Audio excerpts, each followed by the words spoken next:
Mateus, Evangelho segundo escreveu o ex-publicano Mateus, da família de Levi. Mateus, capítulo 18. Tema da mensagem de hoje, o Evangelho revelado.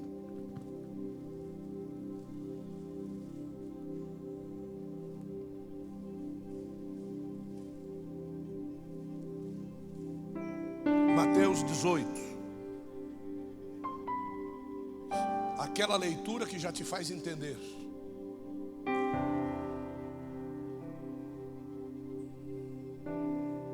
Tantos quantos acharam, digam glória a Deus. Naquele tempo, achegaram-se a Jesus os discípulos e perguntaram-lhe: quem é o maior no reino dos céus? E Jesus, chamando a um menino, colocou-o no meio deles e disse: verdadeiramente vos digo que se não vos converterdes, como acontece no coração desse menino, de modo algum entrareis no reino dos céus. Portanto, qualquer que se humilhar como este menino, esse é o maior no reino dos céus. E qualquer que receber em meu nome a um pequenino tal como este, a mim me recebe. Mas qualquer que fizer tropeçar um desses pequeninos, que creem em mim, melhor seria que se lhe pendurasse no pescoço uma pedra de moinho movido à água e se lançasse no profundo mar. Ai do mundo por causa dos escândalos, porque é necessário que venham os escândalos, mas ai daquele homem ou daquela mulher pelo qual vier o escândalo. Portanto, se a tua mão ou o teu pé te fizer tropeçar, corta-o, lança-o de ti. Melhor te é entrar aleijado ou manco à vida, do que tendo duas mãos ou dois pés ser lançado no fogo eterno. E se o teu olho te produzir ocasião para tropeçar, arranca-o e lança-o de ti. É melhor que entres com um só olho à vida, do que com os dois olhos ser lançado no fogo do inferno. Tende cuidado para que não subestimes a nenhum desses pequeninos, porque eu vos digo que os seus anjos no céu sempre veem a face do meu Pai, que está nos céus. Porque o Filho do Homem veio para salvar o que havia se perdido. Só até aqui.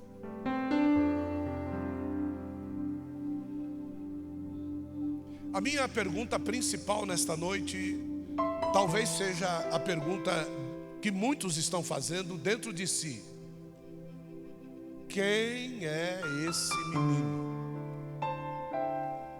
Que menino é esse que Jesus o toma como referência? Quem é esse menino? Qual é o nome dele? Me dê a biografia dele para que eu possa ensinar os meus filhos como ele. Esse menino é um menino que Jesus deve ter encontrado com ele várias vezes. É um menino que não estava em qualquer situação. Não, a situação desse menino é uma só: aonde Jesus parava, esse menino parava próximo, esse menino parava junto, esse menino estava ali pertinho de Jesus. E quando Jesus chama os discípulos, quando o mestre chama os alunos, esse menino, ele não se envergonha de estar perto. ele vai para perto de Jesus. Quando Jesus chama Pedro, Tiago e João, eu acredito que esse menino queria ir junto. Mas o que mais interessa é que Jesus conhece ele. Porque se tem uma coisa que os judeus ensinam para os seus filhos, é não conversar com qualquer pessoa. Então esse menino era familiarizado com Jesus, porque Jesus o chamou. No judaísmo não se usa outro tipo de artifício que não seja o nome, para poder conversar, chamar, cumprimentar uma pessoa. No judaísmo não tem apelido. A única coisa que se pode utilizar é a gravidade do sobrenome da família, porque a família revela quem é aquela pessoa. Mateus, chamado Levi. Bartimeu, filho de Timeu. Veja que esse rapaz não tem nome, mas ele é, de uma forma vexatória, chamado como filho de um pai que foi assassinado porque era profeta. Os seus olhos foram arrancados, porque o pai dele era profeta. Por isso que ele leva o nome de Bar, filho de Timeu. Então, o nome é algo muito importante. E Jesus chama o menino, mas a Bíblia não revela o nome. Quem sabe Jesus olhou para ele e assentiu com a cabeça. E o menino entendeu o que Jesus queria dizer. Mas uma coisa eu digo, o menino só entendeu o que Jesus queria dizer se ele não foi chamado pelo nome, porque ele estava com os olhos fitos em Jesus. E muitos de nós já ouviram pragmaticamente esse ditado que diz assim, que um olhar às vezes vale mais do que 1000 palavras. Às vezes nós só esperamos um olhar de alguém que nós amamos, mas quando nós olhamos para a pessoa, nós não conseguimos ver a reciprocidade daquilo que nós sentimos. Às vezes nós olhamos para as pessoas e as pessoas olham conosco pedindo alguma coisa. Olham para nós pedindo, olham querendo utilizar de nós alguma coisa que nós possamos dar. Jesus, ele não fazia assim. Jesus, ele trazia as pessoas para perto dele, para que eles pudessem conhecer através dele aquele o qual o havia enviado. Esse menino é referência, e Jesus chama ele e diz assim: fica no meio deles. Eu imagino que eles não estavam num círculo, porque Jesus não falou, fique no nosso meio.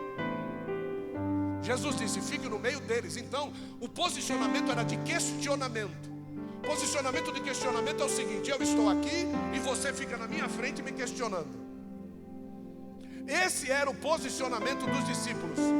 Eles de um lado, Jesus do outro.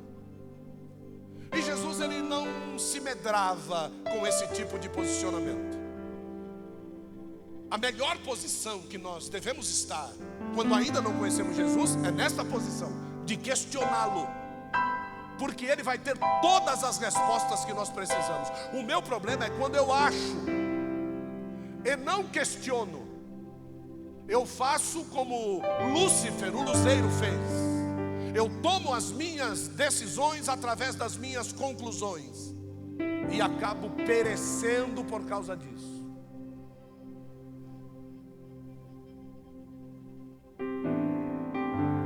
Hoje eu vi uma pessoa aqui.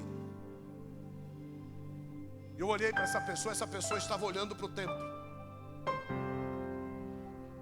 Uma porta se abriu, ele esticou o pescoço para olhar o que tinha atrás da porta. Ele olhava para cá, olhava para lá, e eu chamei o bispo Marcelo, falei: tal fileira, camiseta tal, veja se você está vendo o que eu estou vendo.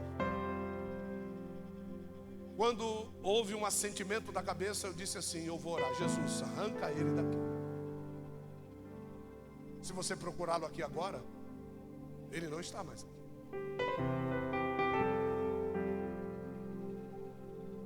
Então, quando nós temos um contato com Deus, nós não precisamos estar na presença do físico.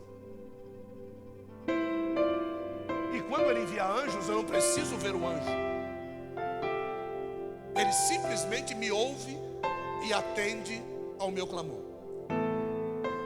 esse tipo de comportamento é o que Jesus está querendo passar para os discípulos.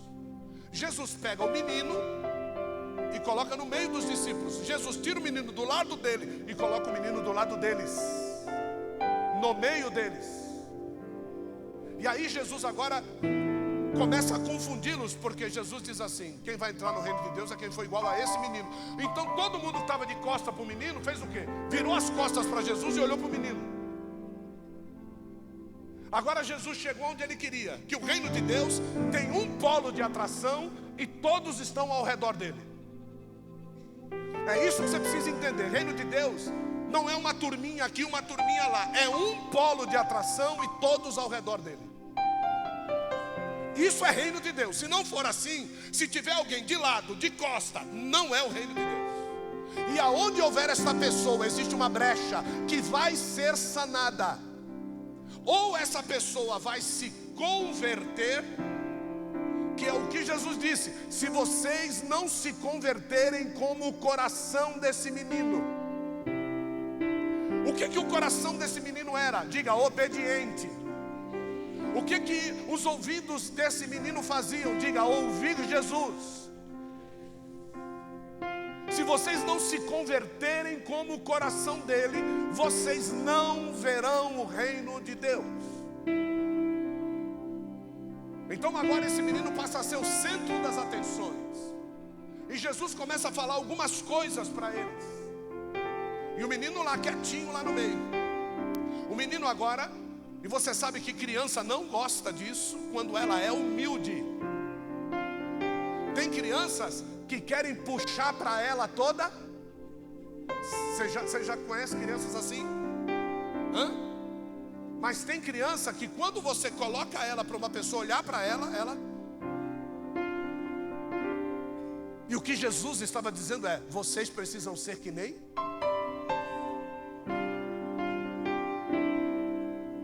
Sabe? Irmãos, isso nos constrange demais. Sabe por quê? Porque nós queremos ser vistos. Isso nos constrange demais, sabe por quê? Porque nós queremos ser ovacionados. Nós queremos ser elogiados. Irmão. Esse é o perfil que o mundo nos ensinou. Hoje eu vi um podcast com a pastora Fernanda Brum.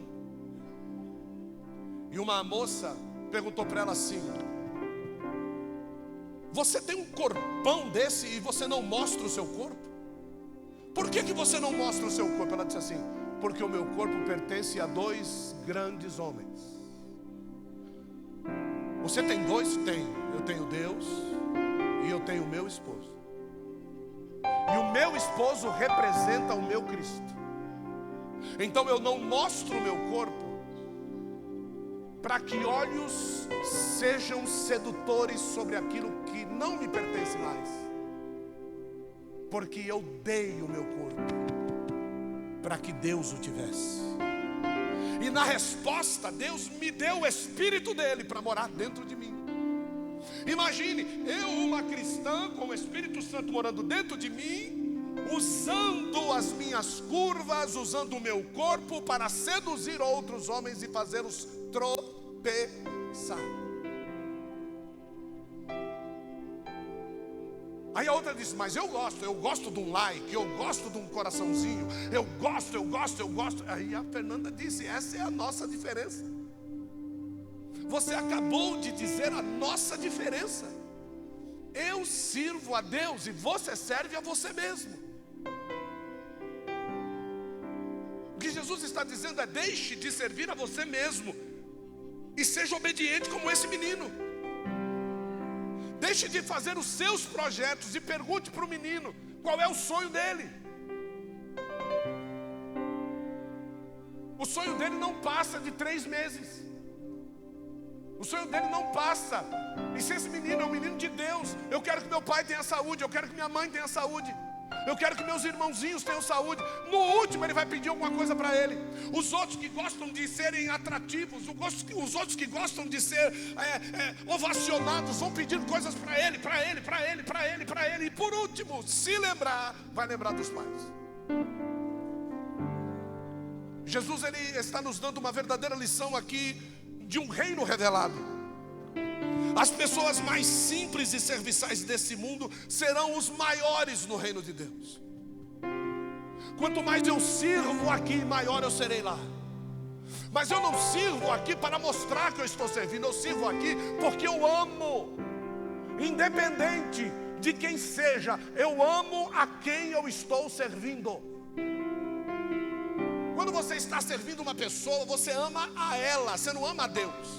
Deus você amou acima de todas as coisas.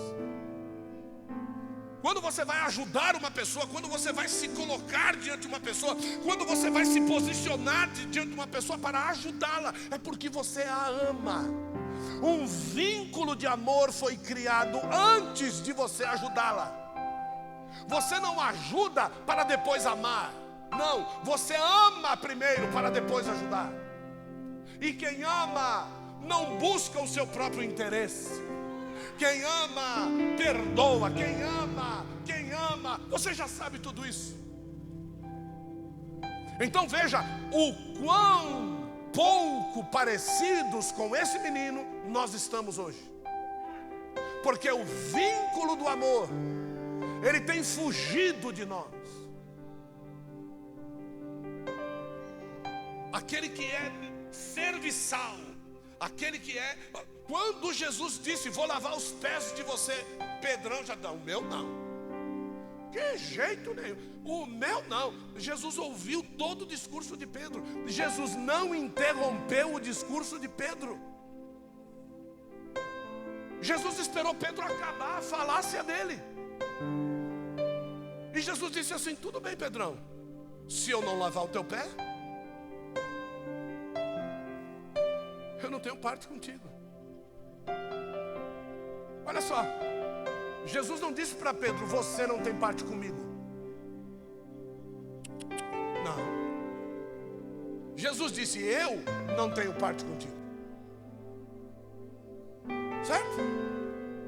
É isso que vocês precisam entender. São dois lados no relacionamento.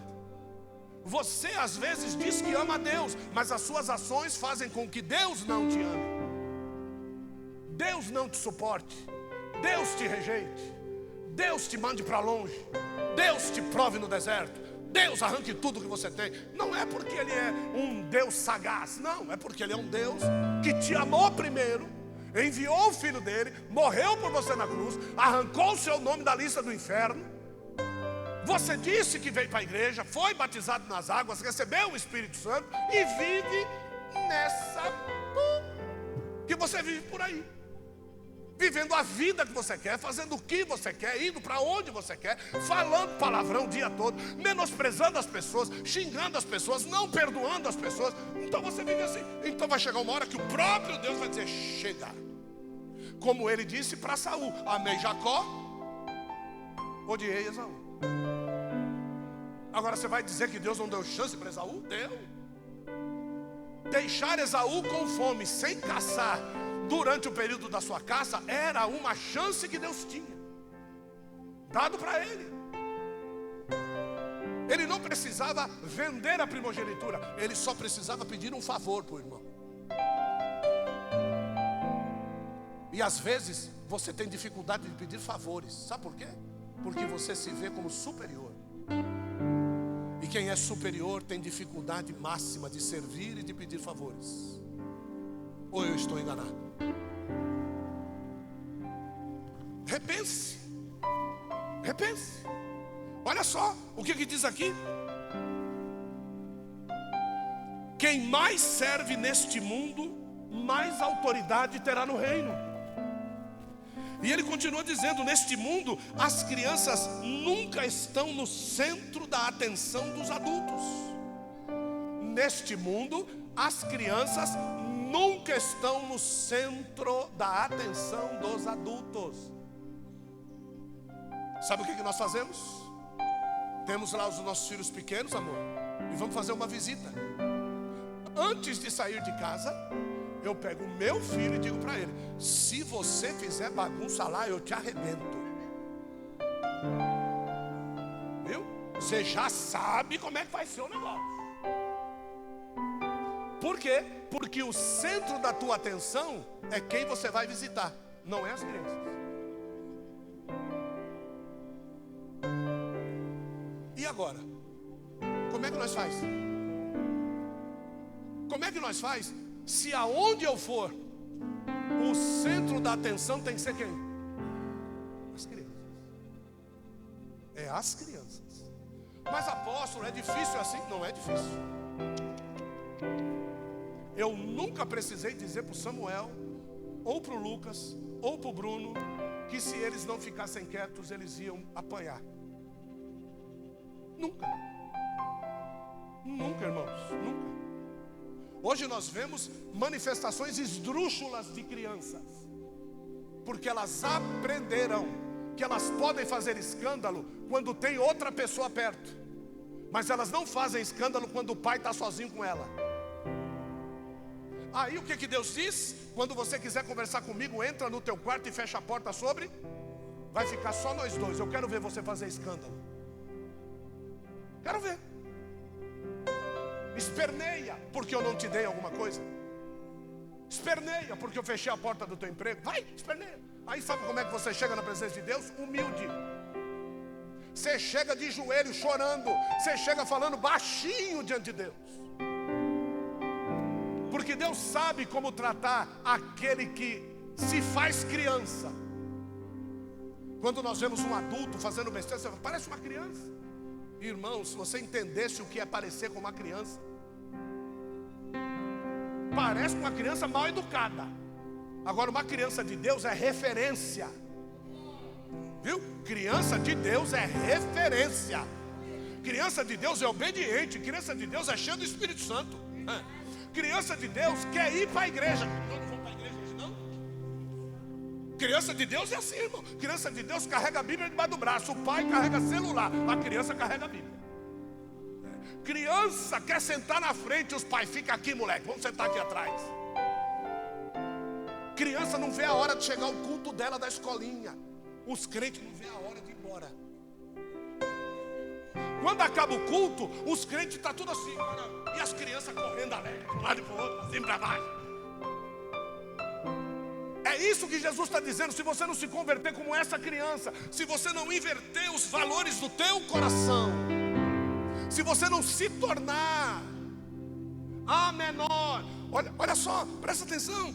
Diz aqui: no reino dos céus as crianças terão status de quem serviu para revelar o amor que eles sentiam.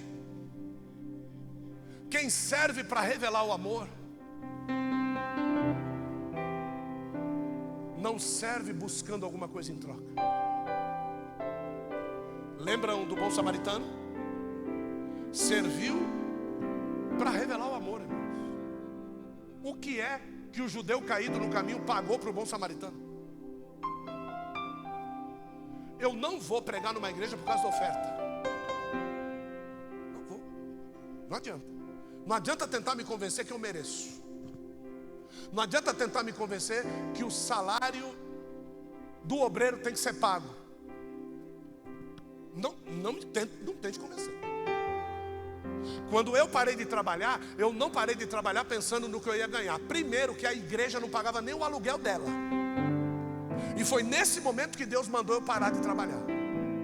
Porque Deus já queria forjar o meu coração na seguinte situação: não vai vir de mim.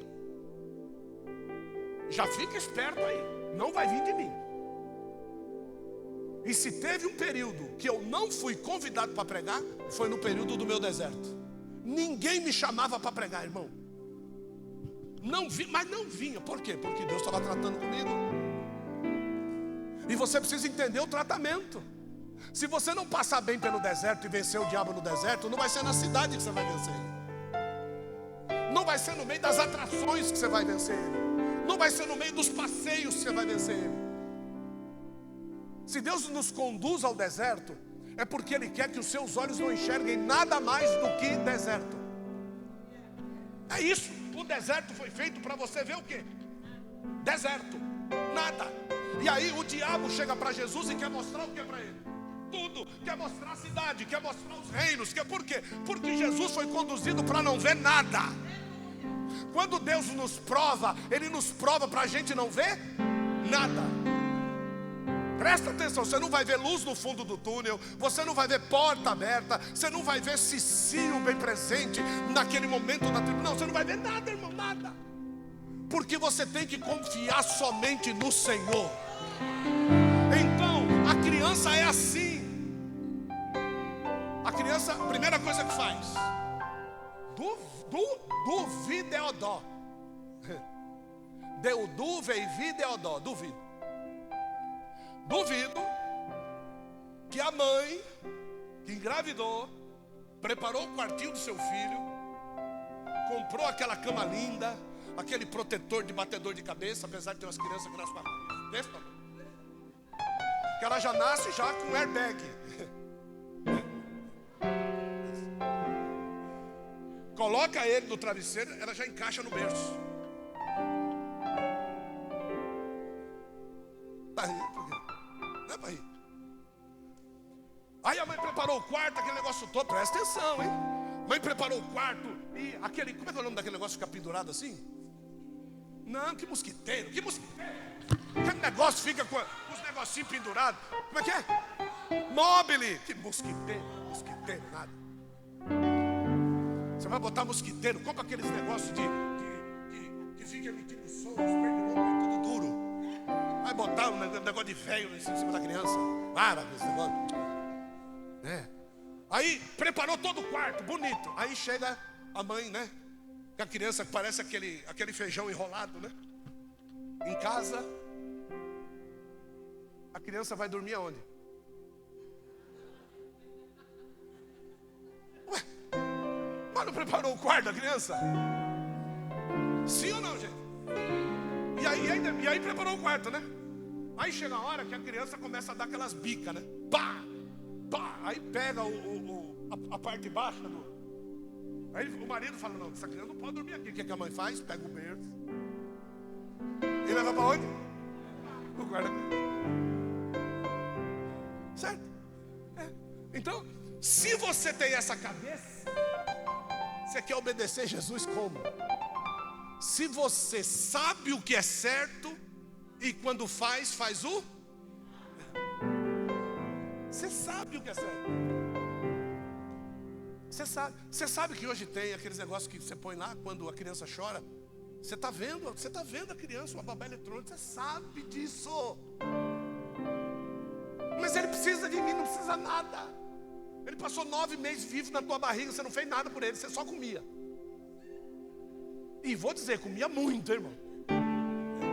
Tá? E a criança, o que você fez por ela? Não fez nada. A criança foi, desenvolveu. Você acha que depois que ela sair do seu, que ela vai precisar de você? Quando ela tiver fome, sabe o que ela vai fazer? Vai chorar, irmão. E a hora que você der o leite, o que ela vai fazer? Vai parar de chorar. Quando ela fizer xixi, ela vai chorar. A hora que você trocar, o que ela vai fazer? Vai parar de chorar. Precisa de você para quê? O que Jesus está dizendo? Se torne como esta. Se você sabe que tem coisa que Deus vai resolver, por que você conta o teu problema para a pessoa?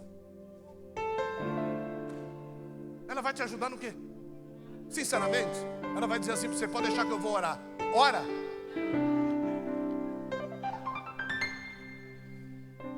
Para, meu. Irmão, Jesus não é fraco não, querido. Jesus não é fraco não. Porque eles estavam entre eles dizendo, esse negócio de reino, não sei não, hein? E aí Jesus pegou a criança para lá. Eu fui tentar achar quem era esse menino. Eu fui tentar ver quem era esse menino. E muitos meninos, irmãos, teriam um amor tão grande que nunca mais queriam largar Jesus. O que você me diz, irmão, do filho da viúva de Naim? Que morreu e Jesus fez o quê? O que você acha daquela menina, né? A filha de quem? De Jairo. O que você acha da filha de Jairo, irmão? Dela ter tido o sentimento de morte e depois se ver viva. E a primeira pessoa que ela vê, quem é? Jesus. pergunta para mim: o que você acha, irmão? Agora eu vou fundo. Ó. O que você acha? Um menino que tinha acabado de ser desendemoniado.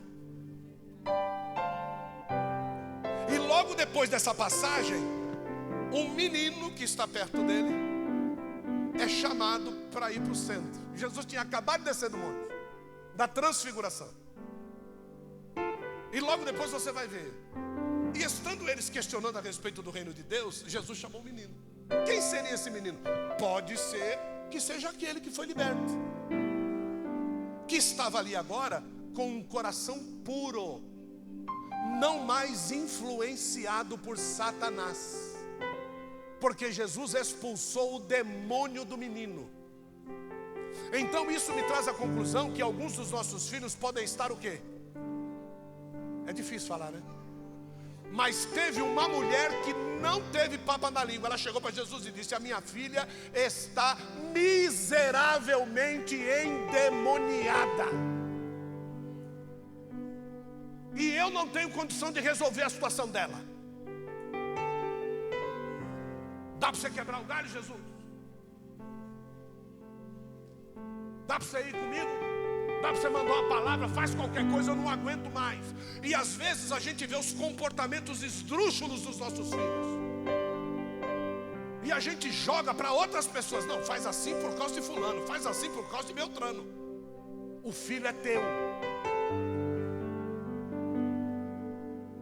Nós precisamos entender: o filho é nosso. E enquanto estiver debaixo do nosso teto, vai ouvir o que tem que ouvir. Enquanto estiver debaixo do teu teto, tem que ser do teu jeito, baixinha. Viu? Enquanto estiver debaixo do seu teto, Marcelo, tem que ser do teu jeito. A gente não pode abrir, a gente não pode dar brecha, porque depois que sair do nosso teto, a dor que vai ficar no nosso coração é uma dor que não vai curar nunca. Um casamento errado de um filho, você não sabe o que é. Uma filha apanhando de marido, você não sabe o que é. Um filho sendo perseguido por causa dos parentes da esposa, você não sabe o que é. Você não tem ideia do que é isso. É um sofrimento que você vai ter, e eu tenho certeza, o diabo não vai perder tempo. Está passando isso por tua causa. Viu? É a tua culpa. E aí você vai ver aquela mulher ter filhos, porque ela é frágil no leito. A Bíblia diz lá em Gênesis que o desejo da mulher foi passado para a mão do marido. Então a mulher, quando vai para a cama, ela é facilmente seduzida. Tem mulheres que apanham na cara, mas não largam o marido por causa da cama. Não largam o marido por causa dos benefícios que são entregues a ela, do cartão, do dinheiro, da cama box, sei lá, que Satanás convence vocês. E que Deus tem coisas muito melhores para te entregar nas mãos. Deus tem coisa muito mais poderosa para te entregar nas mãos. Deus tem revelações mais profundas do amor dele por vocês. E nós às vezes nos abrimos, vamos contando as nossas coisas, vamos entregando os nossos pontos fracos, e depois não queremos sofrer. Como assim? Como assim? Esse menino, ele era endemoniado. O diabo pegava ele e jogava ele no fogo. Quando ele estava se queimando, o diabo pegava ele e jogava ele na água. Pega isso e leva para o reino espiritual. Você tem semana que você é crente demais, e tem semana que nem o Satanás te reconhece. Você faz coisa que os demônios chegam lá no inferno, falam de você, o diabo fala: eu não fiz isso não, velho. Tá maluco? Eu não. Eu nem sei isso aí. Manda alguém lá para aprender com ele. Joga no fogo, joga na água. Joga no fogo, joga na água. É assim. Então, às vezes você está acreditando em tudo, irmão. Mas tem semana, querido, tem semana que você esquece de todas as promessas. Tem semana que você esquece de todo o propósito. Tem semana que você esquece de todo o livramento que Deus já te deu, de tudo que Ele já fez para você. Tem semana que você quer seduzir. Tem semana que você bota a roupa lá fora, que você não vem com ela na igreja. Tem semana que a forma como você olha lá, você sabe que se você olhar aqui dentro, você cai endemoniado. Você sabe disso. Tem semana que o seu vocabulário não é vocabulário de cristão. Você acha que o diabo está te jogando aonde? Agora nós precisamos entender, Jesus ele está falando com os futuros apóstolos. Jesus ele está falando com o futuro da igreja. E ele está dizendo para eles: se vocês não forem que nem esse menino aqui, ó, eu já estou dizendo para vocês, vocês não vão herdar o reino do céu. Então, Jesus ele nunca foi meia palavra. Nunca. Se tem uma coisa que eu devo ter aprendido com Jesus, é não ser meia palavra. Desculpa, eu não consigo. Se você estiver errado, eu vou olhar para você e vou dizer: cara, você está errado. Apóstolo, mas eu acho. Tudo bem, você pode achar, mano. Não vamos discutir com diferença de pensamento. Eu estou te falando o que a Bíblia diz a respeito desse assunto. Você está errado. Fomos fazer um cenáculo com Cristo em Santo André. E aí diversas perguntas. Aí no final, irmão, só crente lá. Só crente. Aí vem lá uma pergunta: pode sexo oral?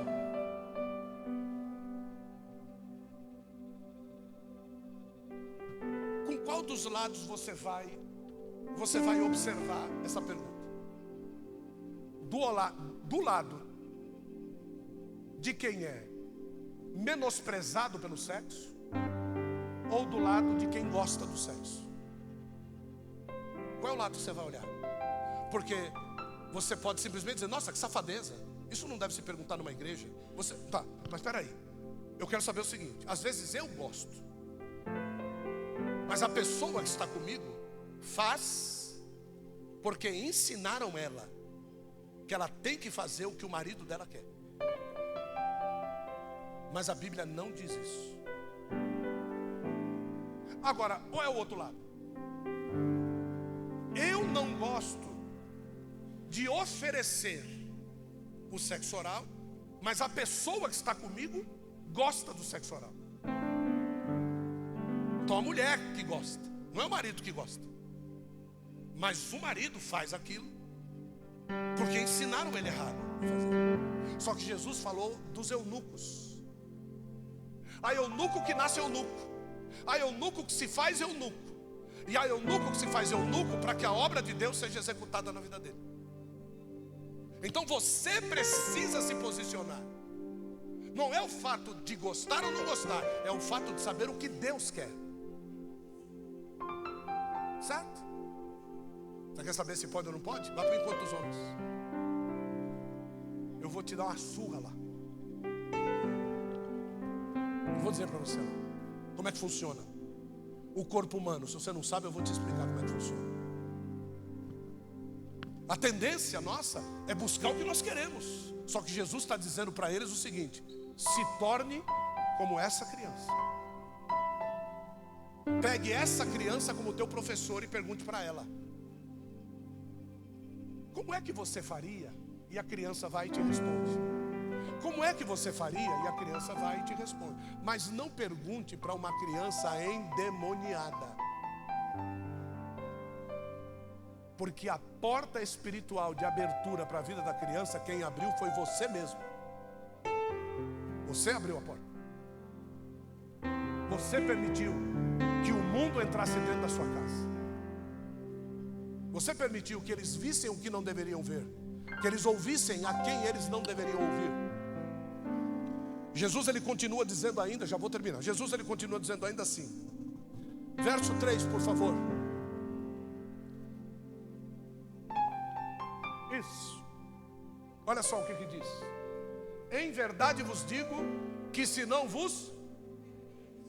O que Jesus está dizendo? Agora, nesse exato momento, nenhum de vocês é convertido. Isso é sério, Marcelo. Sabe por quê? Porque esses caras já estavam com Jesus há quase 1 ano e meio. 1 ano e meio ouvindo pregação atrás de pregação de Jesus. 1 ano e meio vendo gente sendo liberta de demônio. E eles tinham tomado uma atitude para Jesus dizer isso. Jesus, Marcelo, não fez isso à toa. Jesus poderia ter respondido para eles sem chamar o menino. Mas Jesus chamou o menino, sabe por quê? Você vai no texto anterior, você vai ver que eles estavam brigando entre si para saber quem era o maior entre eles. E tinha lá um menino endemoniado, e 3 dos apóstolos tinham subido com Jesus. Pedro, Tiago e João subiram no Monte Tabor, e os outros 9 ficaram no pé do monte. E eles ficaram brigando entre si para saber quem era o maior. E aí trouxeram o menino endemoniado, e eles não puderam expulsar o demônio do menino. Quando eles não expulsaram o demônio do menino, Jesus chega e pergunta: que confusão é essa aqui? Por que vocês estão acirradamente brigando entre vocês? É que ninguém consegue expulsar o demônio desse cabra aí. Jesus diz assim: traga-me ele aqui. O menino veio andando, gente, ele não estava endemoniado. Antônio, trouxeram um problema, não trouxeram o menino endemoniado. Olha, e quando o menino se aproximou de Jesus, ele endemoniou, ele convulsionou. Ele não estava, ele ficou quando ele chegou perto de Jesus. Aí o que Jesus fez? Quem são os pais do menino? Desde quando sucede isso com ele? Desde que era bem pequenininho, desde que nasceu quase. E o que vocês fizeram? Aí eles apontaram assim, ó, para os sacerdotes. Trouxemos para os sacerdotes fazer alguma coisa por ele. Aí Jesus dizendo para os sacerdotes: e o que vocês fizeram? Eles baixaram a cabeça e Jesus disse: vocês não fizeram nada pelo menino? Aí a Bíblia diz: e Jesus, repreendendo o espírito que estava no menino, esse convulsionou novamente. E a Bíblia diz que o levou à morte. O menino morreu na frente de Jesus, na frente de todo mundo. E Jesus mandou levantar o menino, não levantou o menino ressuscitou. Aí Jesus olha para os discípulos e diz assim para eles: até quando é que eu vou ter que sofrer com vocês? Que vocês vão ver estas situações diante dos olhos de vocês e vocês não vão fazer nada. Vocês vão deixar os filhos de vocês se perderem. Nós estamos vendo lá crianças morrendo. A agenda da nova ordem mundial diz: extermine as crianças. A agenda da nova ordem mundial diz: extermine os jovens. Deixe os velhos, eles vão morrer sozinhos. Extermine.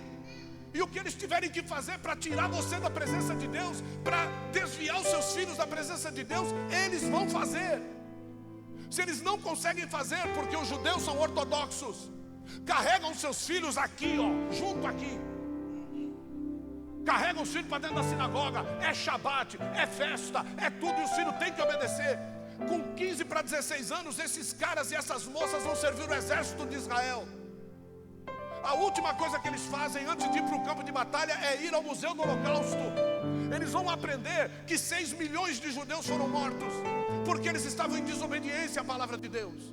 Eles saem de dentro do museu do Holocausto com sangue nos olhos, querendo pegar alguém que mexa com alguma criança em Israel. E você acha que Deus está satisfeito com o que está acontecendo? Eu fico imaginando Deus chorando por Israel. Ele escolheu aquele povo e o povo não entendeu a escolha. Onde é que estavam todos aqueles que morreram no primeiro ataque? Numa rave dentro da onde? De Israel. Dançando o que? Músicas eletrônicas no mundo. E comemorando coisas que são datas festivas que os arremetem para Cristo. Quando você toma o banho e esquenta o banheiro e o teu espelho fica todo nebulado, e você precisa olhar no espelho, sabe o que você faz? Você limpa. E ele fica como? Todo manchado. Mas olhar-se no manchado para você serve. Esse é o cristianismo que você está vivendo. É o cristianismo que eu estou vivendo. O próprio Espírito de Deus tem manchado a minha imagem, mas eu limpar um pouquinho e ficar manchado está bom demais. Está bom demais ser crente como eu quero. Está bom demais permitir que os meus filhos tomem algumas atitudes, algumas ações, que os meus filhos sejam banalmente julgados longe de mim. Porque você pensa que ninguém conhece o teu filho. Eu vou dizer para você, conhece mais do que você. Você não sabe o que o teu filho é longe dos teus olhos, a não ser que você tenha o Espírito de Deus. E se você tiver o Espírito de Deus e ele te revelar o que é o teu filho longe de você, e você não o corrigir, você vai para o inferno. O apóstolo deve estar bravo, você não me viu bravo ainda. Eu estou pregando com a autoridade que Jesus está pregando aqui. Não fique pensando que Jesus está falando mole com os discípulos aqui, não. Jesus está falando para eles assim: eu sou a porta do céu, mas eu também sou o que vai jogar para o inferno. Não temam o homem, que depois da morte não sabem o que fazer com a alma. Temam aquele que pode jogar a tua alma no inferno. É o que Jesus está dizendo. Então quando eu chamo vocês aqui, vejo as crianças vindo até mim, me beijando, me abraçando, eu sei quem são elas. Irmãos, eu sei quem é o teu filho. Nós somos homens e mulheres de Deus que oram. Se você pegar o portfólio da intercessão, você vai ver que os seus filhos estão lá. Nós estamos orando por eles. Viu? E tem mais. E se Jesus perceber que o teu filho vai insistir em não ser salvo, você sabe o que ele vai fazer? Vai promover um momento de encontro com ele, vai levar o teu filho. Mas leva salvo por causa da nossa incompetência. A nossa incompetência de cuidar deles. Mas Jesus está dizendo: não me apresente nada mais que valha mais do que uma criança. Para mim, a referência é a criança. Então cuida do que é teu. Cuida do que é teu. Está debaixo do teu teto? Cuida do que é teu. Porque Jesus leva quando Ele quiser. É aquele negócio que faz assim, ó. Trata e leva.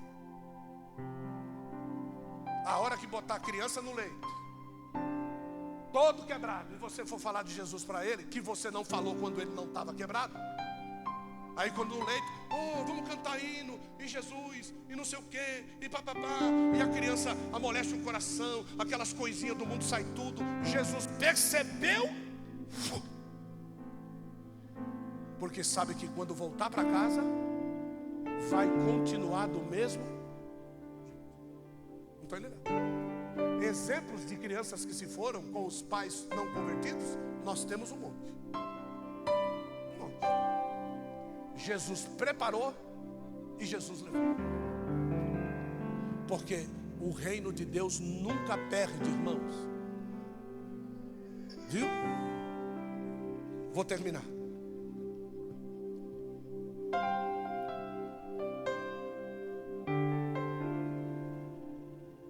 Verso 7, por favor, Samuca.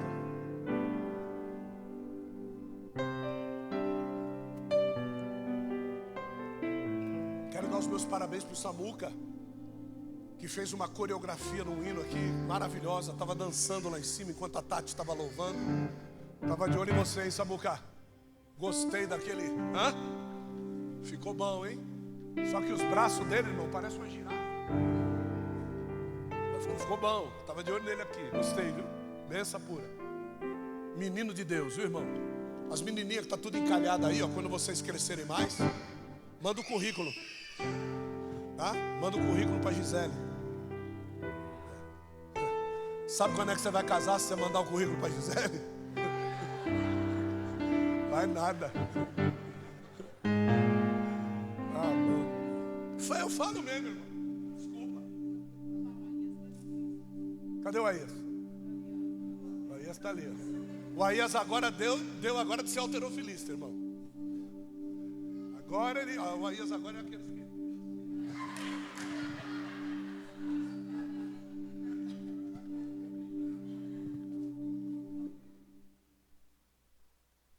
Falou ontem que vai fazer 17, já vai poder namorar, né, safado? Falou hoje. Antes de vir para o culto. Então Deus está me usando. Estou falando. Eu nem sei quando Deus me usa mais. Aí agora é só.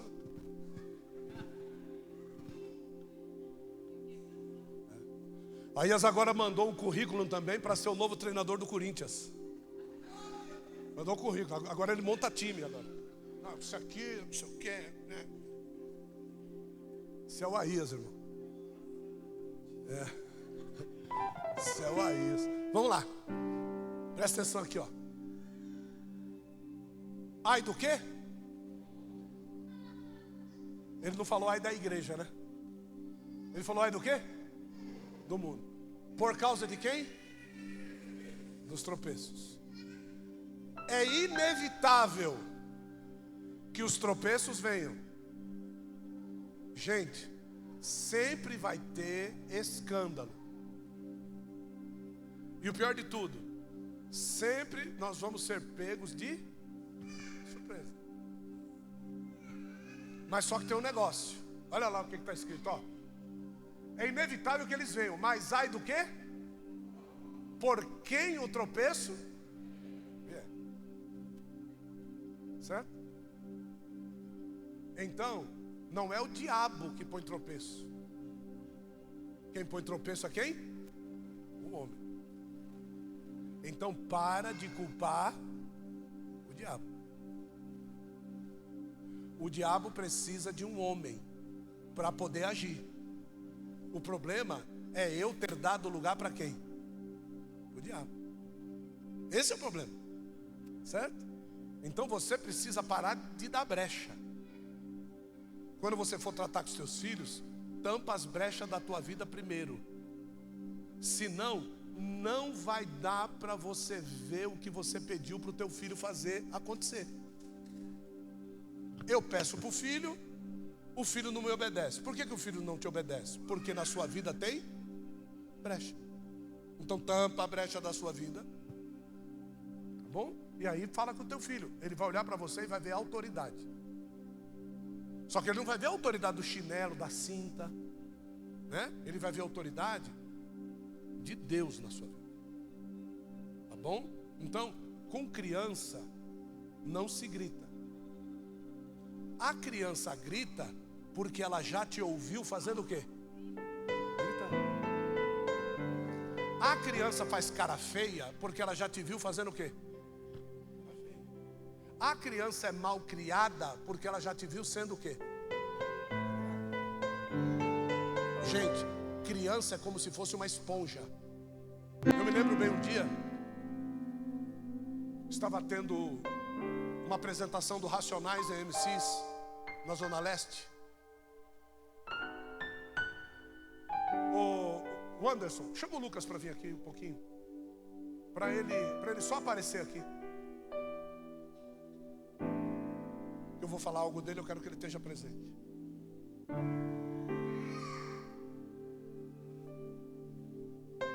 Isso, aí mesmo, só para você ouvir o que eu vou falar. Para as pessoas não dizerem que eu falei quando você não estava aqui. Um dia teve um show do Racionais MCs, você vai lembrar disso, você era pequenininho. E eles foram na Zona Leste, num lugar chamado Sambalanço. E eu era um dos líderes desse lugar. E quando eles estavam lá, eu estava atrás dos tocadiscos lá, aquele negócio todo. Eu me lembro bem que a mamãe do Lucas trouxe ele para mim. E eu peguei o Lucas e sentei ele em cima de uma caixa de discos, para ele poder ficar perto quando ele se apresentasse. Então o Racionais entrou, Mano Brown, todo mundo me cumprimentou, a gente conhecia todo mundo. E eles foram se apresentando, aquele negócio todo. Foi, tá. Aí passou o tempo, irmãos. Lucas cresceu, eu cresci, eu me converti. Eu voltei para a presença de Deus, que na realidade nesse tempo eu estava afastado. Aí voltei para a presença de Deus. Aí com o que é que eu me deparo?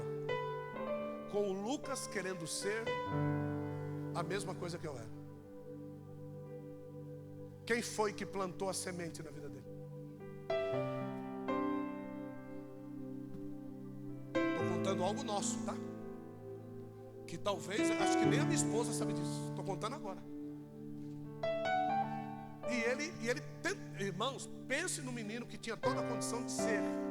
Porque aquilo que ele se coloca para fazer, ele desenvolve de um jeito que é perfeito. puxou o pai, né, irmãos? Jesus, eu amarro essa palavra. Eu amarro essa palavra. Então, ele tentou ser. Aí, como é bom a sua conversão ser verdadeira. Presta atenção no que eu vou dizer. Eu estou pregando sobre um menino que foi colocado no meio de uma roda de discípulos. E Jesus disse para eles: vocês têm que se converter e ser como esse menino aqui. Então eu me converti de verdade. Saí dessa área terrível no meu tempo. Consegui sair, tive liberação para sair. Saí e nunca mais voltei. Certo? Aí o que aconteceu? As pessoas, ele era pequeno, as pessoas viram a minha conversão e respeitaram e me provaram. Teve uma época da nossa vida, quando nós estávamos na Nigata, a gente estava precisando de 30 mil reais, lembra? Um dos chefões lá veio até a nossa igreja fazer uma visita num culto. E a gente precisando do dinheiro. Ele assistiu o culto, fiz o apelo, ele veio para frente. Quando chegou no final do culto, veio conversar comigo. Ele disse assim: cara, que saudade de você, faz tempo que você não vai lá. Mas eu vim aqui, com uma missão. Qual é a sua missão? O que é que você está precisando? Falei: como assim? Ele falou: hoje você sabe que você pode contar com a gente. Você sempre foi um cara limpa, aquele negócio todo, você saiu por cima. A gente sabe da tua nova vida, mas você está precisando de alguma coisa. O que você está precisando? Falei: cara, eu não estou precisando de nada. Deus é na nossa vida. Aí o cara tira um talão de cheque no bolso, na época do cheque, põe o pé em cima da cadeira, abriu a folha do cheque em cima do joelho e disse: 30 mil reais, ajuda. Era o que eu estava precisando. Falei: cara, fique em paz. Você sabe que se você precisar é com nós. Eu falei: fique em paz. Passado algum tempo, eu vou pregar numa igreja lá em Guarulhos, da mãe de uma pastora de uma igreja Luz, Vida e Luz hoje, uma igreja para 1000 pessoas. Eu fui pregar na igreja que não cabia 50. Preguei, uma pessoa voltou para Jesus. Era o filho da missionária que estava longe, metido com coisas erradas, mas ele era empresário, dono de uma rede de postos de gasolina. Ele aceitou Jesus naquela noite, voltou para o Senhor. E naquela semana, coisas lindas aconteceram na vida dele. A família dele voltou para ele, a família dele voltou para a igreja. Foi coisa maravilhosa que foi. Essa pessoa liga para nós, pergunta: onde é que vocês estão? Aí eu estou em um determinado lugar, passa aqui, me dá a placa do seu carro, que eu tenho um presente para te dar. Falei: legal, então deu a placa, dei a placa do carro para ele, fui lá. Ele colocou dentro de uma caixa de sapato 30 mil reais. Aí eu liguei para ele: rapaz, o que é isso? Ele falou: não, cara, Deus mandou eu te dar isso. Aí chegou na minha cabeça: do mesmo modo que você nega as coisas do diabo, Deus, ele fornece para você o que você precisa. Passou mais uma semana, era aniversário da filha dele, ele fez uma festinha de aniversário, fomos na festa de aniversário. Quando nós estamos saindo, ele disse: passa lá em casa que eu tenho mais um presente para você, mais 30 mil reais. As cadeiras azuis que estavam aqui foram compradas com esse dinheiro. Deus enviou os 30 mil reais, 29.870 era o orçamento das cadeiras. Por isso que nós precisávamos de dinheiro para comprar as cadeiras. Deus enviou os outros 30 mil, fizemos tudo que você viu por aí. Deus enviou dinheiro para fazer tudo isso aqui que você está vendo. Na época, 60 mil reais. Estamos aqui há 14 anos atrás, 60 mil reais. Porque eu, na pessoa do Gilson, resolvi dizer não para aquilo que o diabo queria me trazer. Aí o Lucas começou a bater nas portas de todos os homens que eu conhecia na época, para que eles abrissem porta para o Lucas, para ele poder trabalhar como DJ, para ele poder trabalhar na noite. Todos os lugares que ele ia, as pessoas diziam assim: você é filho do Gil? Sim, sim, sou filho do Gil. Eu não sou maluco de abrir a porta para você. Não, aqui não. Vai trabalhar em outro lugar. Aqui não, desculpa. Sou amigo do seu pai, sou amigo seu também, mas eu não vou abrir a porta. Por quê? Porque eles não queriam ser pedra. Deus ia tratar com eles. E eles sabiam bem disso. E o Lucas continuou na vida dele. Tatuou o seu corpo, fez as suas tatuagens, entrou na vida do narguilé, gostava de uma motocicleta. Só que chegou um dia que Deus afinou a vida dele ao ponto de dizer: é agora ou não é mais. Ou você vem para mim agora, ou eu vou te entregar na mão de quem você quer ficar. Foi jurado de morte, saiu de onde estava, veio morar na nossa casa. Quando ficaram sabendo lá que ele tinha vindo para a nossa casa, cessou a pena da morte. Porque as pessoas respeitam quem verdadeiramente serve a Deus. De lá para cá se converteu, se tornou um homem de Deus, casou com uma mulher de Deus. O meu neto é uma bênção. E eu estou contando isso para você, por quê? Porque uma atitude minha podia ter colocado todo esse plano de Deus a perder. Uma atitude minha, eu sou responsável por essa atitude. Quando eu peguei ele, botei em cima daquela caixa de discos, eu não imaginava. Eu vi o meu filho quase morrer algum tempo atrás, por causa de uma bactéria que foi alojada no osso dele por causa do narguilé. Quando eu coloquei ele em cima da caixa de disco, ele não sabia nem o que era isso. Mas eu não coloquei o narguilé dentro dele, eu coloquei o espírito do mundo dentro dele. Então você não sabe, então você imagina como eu fiquei quando os médicos diziam: vai morrer. Ele vai morrer. Você não tem condição de imaginar como o diabo me trouxe todas as cenas, como o diabo me trouxe toda a história, e como eu não podia fazer mais nada, porque agora não podia visitar, não podia ir lá, estava trancado. Ficou quanto tempo lá sozinho, filho? Quanto? 25 dias sem visita. Tá? Sala isolada, uma bactéria altamente contagiosa, e o diabo dizendo: foi você, é tua culpa. Então tem coisas que eu faço hoje que é a coisa mais normal do mundo, mas eu estou sendo uma pedra de tropeço. E se esse moço morre, irmão? Você sabe quem é que ia ser convidado para fazer o velório dele? Você tem ideia?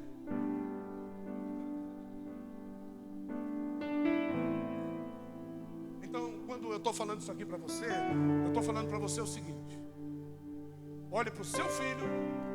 Se o caráter dele for melhor do que o seu, se converta. Olhe para o seu filho. Se ele estiver desviado da presença de Deus, se converta também. Porque a única forma dos nossos filhos darem ouvidos àquilo que falamos é através do caráter que nós mostramos para eles. Não há outra forma. Então, se você é casado e não tem filho, ore muito para ter. Ore muito. Se você tem filho pequeno, ore muito para cuidar dele. Se você vê desvios do seu marido, converse com ele. Se você vê desvios da sua mulher, converse com ela. Não tenha medo, converse com ela. Converse com ele, seja sincero. Se você estiver diante da palavra de Deus, seja sincero. Arrumem-se, encaixem-se perfeitamente. Às vezes tem pessoas buscando filhos e não engravida, não engravida. Deus está te dando livramento, porque Deus sabe o caráter degenerado que algumas pessoas têm. E se gerar filho, vai gerar debaixo dessa unção, vai gerar debaixo desta condição. E depois você vai sofrer muito, porque você vai ver o seu filho sofrendo, e você vai saber que é por sua causa.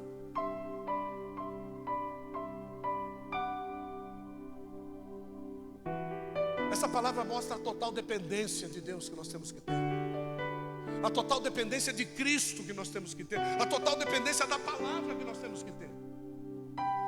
Eu não estou muito preocupado com pessoas que não vão vir mais, porque ele foi duro, ele não precisava ter falado assim. Se até hoje você não se converteu com a forma que eu falo, não vai ser uma mensagem mais dura que vai te converter. Isso já é caráter, já é uma marca que você tem. Irmãos, e para arrancar uma tatuagem é só rasgando a pele. E tem mais, sempre vão perguntar para você: o que tinha desenhado aí? Não vai ter jeito. O caráter maligno deixa marcas que irão com você até o fim da sua vida. É uma luta interior, é uma luta constante, é uma luta, irmãos, que nós vamos perder muitos rounds dela, mas o Espírito de Deus vai nos ajudar a vencer no final. Então eu quero te pedir nessa noite que você pense na sua família. Você é homem, vá para o encontro de homens. Em nome de Jesus Cristo eu estou te convocando. Não é brincadeira. Não é brincadeira.